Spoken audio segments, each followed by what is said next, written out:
Sir ஆக்சுவலா வந்து சனிப்பெயர்ச்சி வந்துட்டு இப்ப திருக்கணிதத்துக்கும் வாக்கிய பஞ்சத்துக்கும் என்ன சார் டிஃபரன்ஸ் ஏதாவது இருக்குங்களா? ஆமாமா, நல்ல வித்தியாசம் இருக்கு. ஏன் கேட்கிறேன், ஏன் சொல்றோம்னு சொன்னா, வாக்கிய பஞ்சாங்கம் சொல்லி பார்த்தீங்கன்னா பொதுவா வந்து முனிவர்களாலும் ரிஷிகளாலும் வாக்குஸ்தானத்துல சொல்லி அது எழுதப்பட்டதா வரலாறு.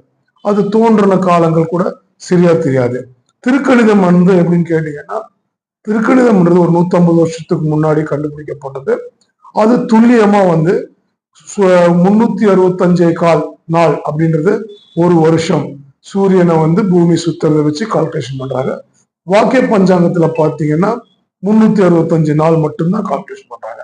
அப்ப இந்த கால் நாள் சொல்லி பாத்தீங்கன்னா 100 வருஷத்துக்கு கால் நாள் நீங்க ஆட் பண்ணீங்கன்னு சொன்னா இது வந்து எங்க போகும்னு கேட்டீங்கன்னா 100 வருஷத்துல 25 நாள் வரும். இந்த டிஃபரன்ஸ் தான் உங்களுக்கு தெரியாது.